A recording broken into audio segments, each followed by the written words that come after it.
ನಮಸ್ತೆ ಸ್ನೇಹಿತರೆ, ಇವತ್ತು ನಾವು 10ನೆಯ ತರಗತಿಯ ಕನ್ನಡ ಪ್ರಶ್ನೆ ಪತ್ರಿಕೆ ಮಾದರಿ ಪ್ರಶ್ನೆ ಪತ್ರಿಕೆ 1ರ ಉತ್ತರ ಸಹಿತ ವಿವರಣೆಯನ್ನು ತಿಳಿತಾ ಹೋಗುವ.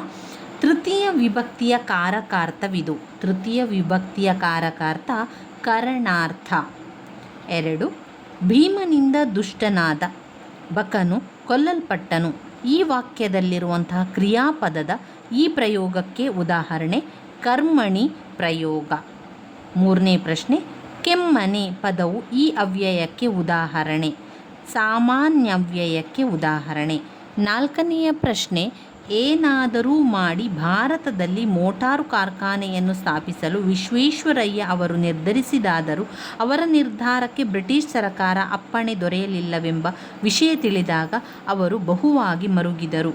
ಈ ವಾಕ್ಯವು ಮಿಶ್ರ ವಾಕ್ಯವಾಗಿದೆ. 2 ವಾಕ್ಯ ಸೇರಿ ಆಗಿರುವಂಥ ವಾಕ್ಯ ಮಿಶ್ರ ವಾಕ್ಯವಾಗಿದೆ. ಇನ್ನು 5ನೆಯ ಪ್ರಶ್ನೆ, ಊರೂರು ಈ ಪದದಲ್ಲಿ ಸಂಧಿಗೆ ಉದಾಹರಣೆಯಾಗಿರುವಂಥದ್ದು ಲೋಪ. ಊರು ಪ್ಲಸ್ ಊರು, ಊ ಲೋಪ ಆಗಿರುವಂಥದ್ದು ಊರೂರು. 6ನೆಯ ಪ್ರಶ್ನೆ, ಒಬ್ಬರು ಹೇಳಿದ ಮಾತನ್ನೇ ಯಥಾವತ್ತಾಗಿ ಬರೆಯುವಾಗ ಬಳಸುವ ಲೇಖನ ಚಿಹ್ನೆ. ಒಬ್ಬರು ಹೇಳಿದ ಮಾತನ್ನೇ ಯಥಾವತ್ತಾಗಿ ಬರೆಯುವಾಗ ಬಳಸುವ ಲೇಖನ ಚಿಹ್ನೆ ಉದ್ಧರಣ ಚಿಹ್ನೆ. ಇನ್ನು ಬರುವಂತಹ ಪ್ರಶ್ನೆ, ಮೊದಲೆರಡು ಪದಗಳಿಗಿರುವ ಸಂಬಂಧದಂತೆ 3ನೆಯ ಪದಕ್ಕೆ ಕೂಡ ಸರಿಹೊಂದುವ ಸಂಬಂಧ ಪದವನ್ನು ಬರೆಯಿರಿ. ತಿನ್ನಲಿ ಎನ್ನುವಂಥದ್ದು ವಿದ್ಯಾರ್ಥಕ ರೂಪ. ಮಾಡನು ಎನ್ನುವಂಥದ್ದು ನಿಷೇಧಾರ್ಥಕ ಕ್ರಿಯಾಪದ. ಹಾಲ್ಜೇನು ಎನ್ನುವಂಥದ್ದು ಜೋಡು ನುಡಿ. ನಟ್ಟ ಮತ್ತು ನಡುವೆ, ನಟ್ಟ ನಡುವೆ ದ್ವಿರುಕ್ತಿ ಪದವಾಗಿದೆ. ಪ್ರಸಾದ ಅಂದರೆ ಹಸಾದ. ವ್ಯಾಪಾರಿ ಅಂದರೆ ಬೇಹಾರಿ. ಸಿರಿತನ ತದ್ದಿತಾಂತ ಭಾವನಾಮ. ಮಾಟ ತದ್ದಿತಾಂತ ಕೃದಂತ ಭಾವನಾಮ.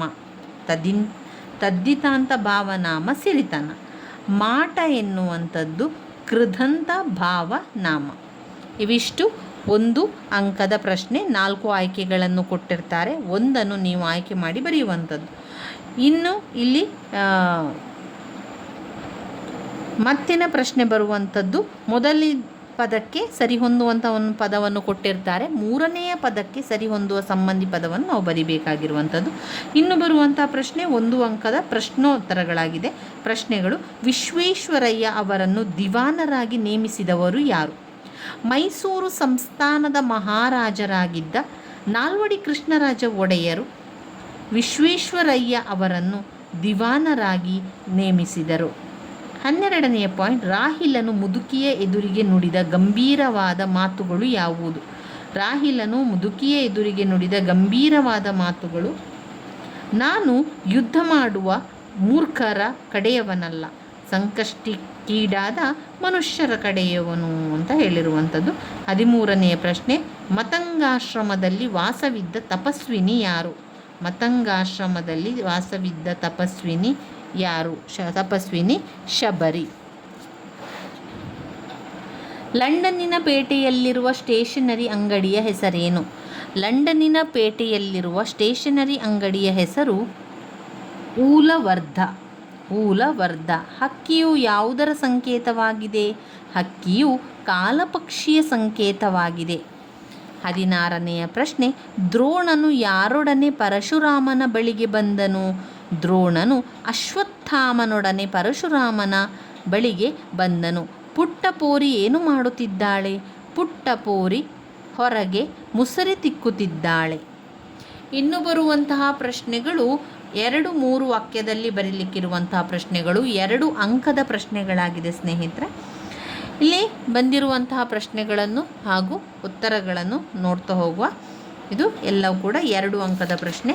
ಇವಾಗ ನಾವು ನೋಡ್ಕೊಂಡಿರುವಂಥದ್ದೆಲ್ಲ 1 ಅಂಕದ ಪ್ರಶ್ನೆಗಳಾಗಿದೆ. ಮೊದಲು 4 ಆಯ್ಕೆಗಳನ್ನು ಕೊಡ್ತಾರೆ, 1ಅನ್ನು ಬರೀಲಿಕ್ಕಿರುವಂಥದ್ದು. ಮತ್ತೆ ಬರುವಂತಹ ಪ್ರಶ್ನೆಗಳು ಅಂದರೆ ಮೊದಲಿಗೆ ಕೊಟ್ಟಿರುವಂತಹ ಪದಗಳ ಸಂಬಂಧದೊಂದಿಗೆ 3ನೇ ಪದವನ್ನು ಕೂಡ ನಾವು ಅದೇ ರೀತಿ ಬರಿಬೇಕಾಗಿರುವಂಥದ್ದು. ನಂತರ ಬರುವಂಥದ್ದು ಪ್ರಶ್ನೆ 1 ಅಂಕದ ಪ್ರಶ್ನೆಗಳು. ಈಗ ನಾವು 1 ಅಂಕದ ಪ್ರಶ್ನೆಗಳನ್ನೆಲ್ಲ ನೋಡಿಕೊಂಡೆವು. ಇನ್ನು ನಾವು ನೋಡ್ಕೊಳ್ಬೇಕಾಗಿರುವಂಥದ್ದು 2 ಅಂಕದ ಪ್ರಶ್ನೆಗಳಾಗಿದೆ. 2 ಅಂಕದ ಪ್ರಶ್ನೆಗಳನ್ನು ಮುಂದಿನ ವಿಡಿಯೋದಲ್ಲಿ ತಿಳ್ಕೊಳ್ತಾ ಹೋಗುವ ಸ್ನೇಹಿತರೆ. ನನ್ನ ವಿಡಿಯೋಸ್ ಎಲ್ಲ ನಿಮಗೆ ಇಷ್ಟವಾಗಿದ್ದರೆ ಲೈಕ್ ಕೊಡಿ, ಶೇರ್ ಮಾಡಿ, ಸಬ್ಸ್ಕ್ರೈಬ್ ಮಾಡಲಿಕ್ಕೆ ಮರಿಬೇಡಿ. ಧನ್ಯವಾದಗಳು.